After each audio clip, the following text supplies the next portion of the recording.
La Ventana, con Roberto Sánchez. En La Ventana acontece, que no es poco, un relato personal de la historia, con Nieves con Costrina, Cadena SER.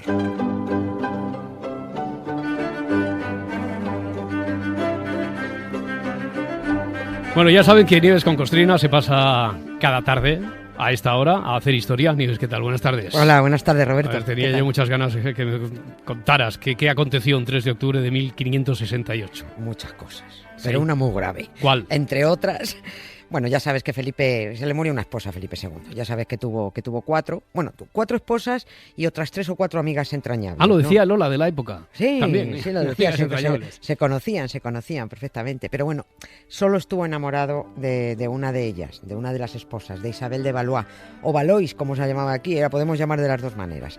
Era su tercera mujer. Era francesita, era monísima, era jovencísima, y jovencísima se murió el 3 de octubre de 1568. Fue después de su tercer parto, con solo 22 años, y después de 8 de matrimonio. Toma nota de esto, que de estos últimos datos ya se desprende algo inquietante, al menos a nuestros ojos actuales, ¿no? Ahora lo veremos.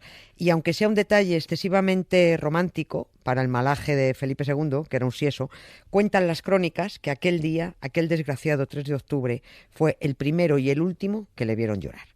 Y puestos ya con las malas noticias, pues hubo un tercer mal asunto que afectó también al rey, otro 3 de octubre. A este hombre le pasaban todos los 3 de octubre. Pero 2 años después, le ocurrió el 3 de octubre de 1570. Ese día desembarcó en Santander Ana de Austria, que era la cuarta esposa de Felipe II. El rey la recibió de muy mala gana. Es más, ni siquiera se molestó en recibirla. Pues es un malaje.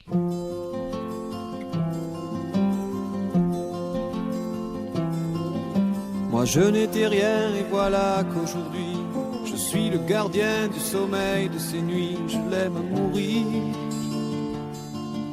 Vous pouvez détruire tout ce qui vous plaira, elle n'a qu'à ouvrir l'espace de ses bras pour tout reconstruire, je l'aime à mourir. Elle a gommé les chiffres des horloges du quartier, elle a fait de ma vie des cocottes en papier, des éclats de rire. Claro, Ana de Austria, vamos, ni la buenas tardes, porque de quien estaba enamoradísimo, hasta las trancas, que la quería morir, era de Isabel de Valois. Me quedaba con lo que decías antes, estaba haciendo cuentas sobre estos datos que no nos encajan muy bien, sobre todo a ojos de la actualidad. Y es que si Isabel de Valois se murió con 22 años, después de 8 de matrimonio, la casaron con 14. Ahí están, esas son las cuentas. Ni siquiera había cumplido los 14. Tenía 13 años cuando facturaron camino de España a la niña Isabel para que empezara a fabricar herederos. Eso ahora está calificado, perdóname, como pederastia, directamente. Y eso que no se escandaliza tanto en otras culturas, lógicamente, ¿no? Cuando dicen que han casado a tal o cual niña, que se sepa que eso se hacía en las cortes católicas y apostólicas europeas un día sí y al otro también. Y digo facturar porque en realidad facturaban un paquete de carne. A las princesas y a las infantas europeas las ponían en un mercadillo a ver qué casa real podría estar interesada en montar un matrimonio de Estado, ¿no?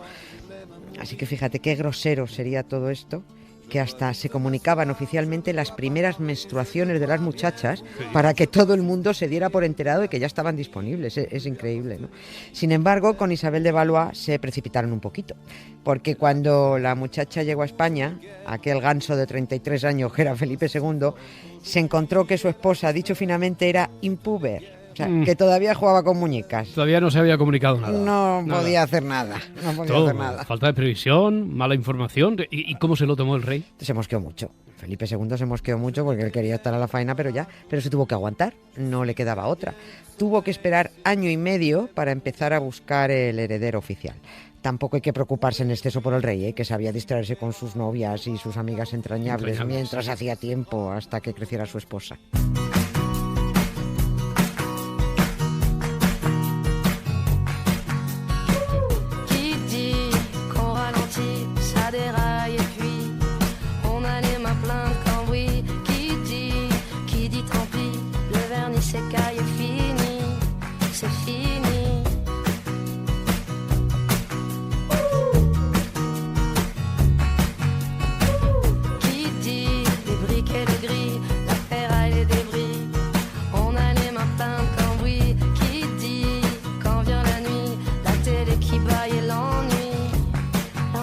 Oye, ¿y cómo es que murió tan joven la reina Isabel de Valois? ¿Complicaciones con el parto, decías?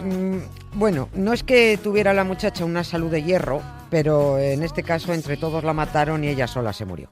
A ver, a sus 22 añitos ya había tenido un aborto de gemelas, 2 partos de 2 niñas, Sí. y este tercero en el que fue muy mal atendida. Resulta que los matasanos, no detectaron el embarazo, no supieron interpretar a qué se debía el malestar que tenía la muchacha, ¿no? Y empezaron a aplicar remedios que resultaron no ser los mejores para una mujer embarazada. Así que al final la niña fue prematura, fue una mínima cantidad de niña porque nació a los 5 meses y a las pocas horas murió. Y días después murió la reina y con ella, según dijeron, la única etapa en la que Felipe II se sintió feliz, el pobriño. Ya. Y entiendo que encima se murió sin dejar heredero porque todo eran niñas. Esa es otra, Sí, sí. todo niñas, ¿no? Porque vaya añito que tuvo Felipe II.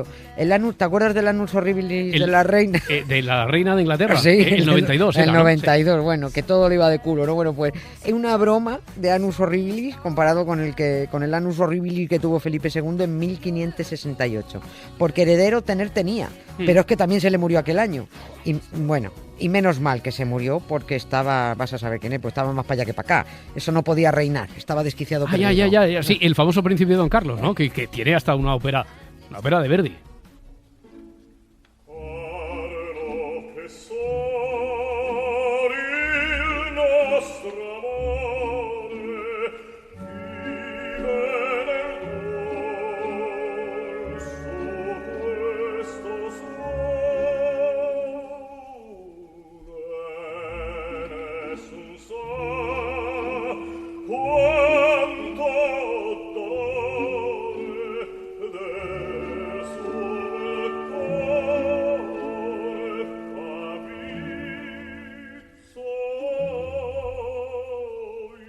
Pero este, Don Carlos, el de la ópera, se había muerto en julio. Se había muerto ese mismo año. En Sí. el verano se le murió el hijo, el heredero.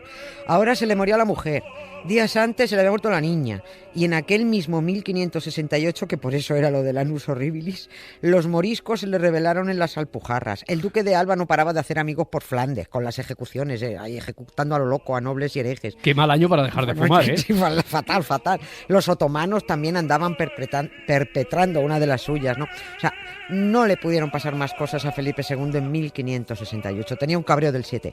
Aunque lo verdaderamente grave para sus intereses dinásticos era que volvía a estar viudo, con 41 años y sin sucesor, y sin ganas de casarse. Él mismo escribió que le gustaría quedarse, y abro comillas, en el estado en que me hallo. Cierro las comillas, es decir, viudo de Isabel, ¿no? Malditas las ganas que tenía de volver a casarse. Pero es que no quedaba otra, porque es que no había heredero que llevarse al trono. A ver, había herederas, vivas, pero las chicas no valían. Ahora siguen sin valer por méritos propios, no solo reinan, sino hay chico al que coronar. Muy moderno todo. En fin, el caso es que Felipe II aceptó que su obligación era casarse otra vez, porque si no, y vuelvo a abrir comillas, no cumpliría con la obligación que tengo a Dios y a mis súbditos, que la antepongo siempre a mi particular contentamiento. Fíjate, cierro comillas. Mira tú, sacrificado él. Y se casó con la cuarta, sin ganas. Ya he dicho yo que era un malaje, como si las demás tuvieran ganas de casarse con él.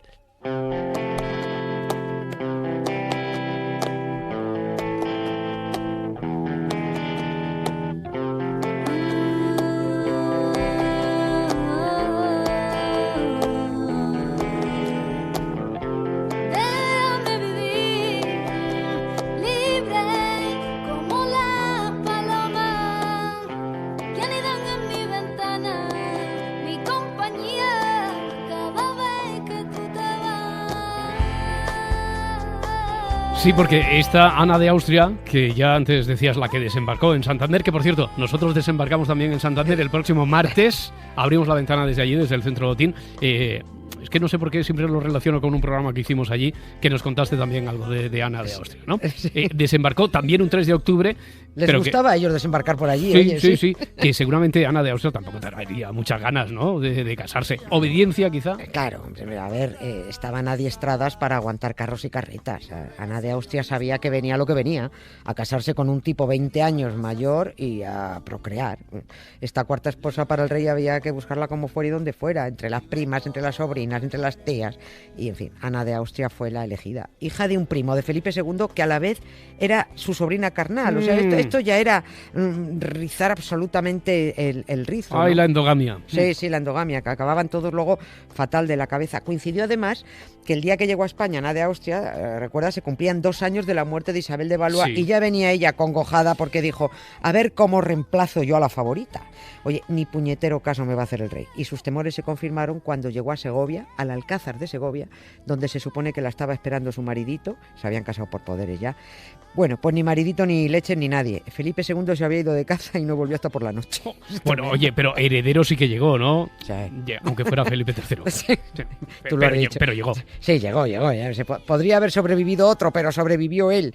De los 5 hijos que tuvieron, 4 murieron en la infancia y sobrevivió Felipe III, el lerdo, ese del que dijo Felipe II, Dios, que me ha dado tantos reinos, me ha negado un hijo capaz de gobernarlos. Oye, Nieves, ¿es cierto que Miguel de Cervantes dedicó la primera poesía que conocemos de él, la primera de Miguel de Cervantes, a Isabel de Valois? Sí, se la dedicó, muy jovencito. Muy jovencito. Él se lo dedicó y bueno, porque estas cosas se hacían mucho. Era un concursito que se hacía y él mandó una. Mira, era esta.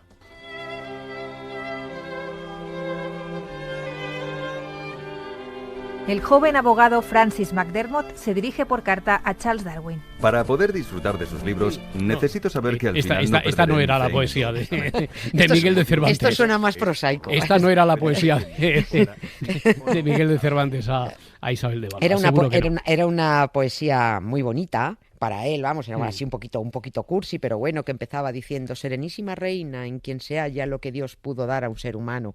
Bueno, en fin, no que fuera una poesía para volverse loco, pero el joven Miguel lo intentó porque el Ayuntamiento de Madrid destinó 100 reales para versos y demás escritos que aclamaran el alumbramiento. Esta poesía la escribió Miguel de Cervantes para celebrar el alumbramiento de la primera niña que tuvieron, ¿no? Ya, pero que entonces, según me cuentas, no fue motu propio de Miguel de Cervantes, sino por un concurso. O sea, estos son concursitos que hacían, entonces se ponían reales, entonces se participaba y se... Espérate que me parece que ya hemos podido recuperar esa poesía, ya que estamos hablando de ella. Serenísima reina, Esta. en quien se halla lo que Dios pudo dar a un ser humano. Amparo universal del ser cristiano de quien la santa fama nunca calla. Arma feliz, de cuya fina malla se viste el gran Felipe soberano, ínclito rey del ancho suelo hispano, a quien fortuna y mundo se avasalla. ¿Cuál ingenio podría aventurarse a pregonar el bien que estás mostrando si ya en divino viese convertirse? Que en ser mortal habrá de acobardarse, y así le va mejor sentir callando aquello que es difícil de decirse.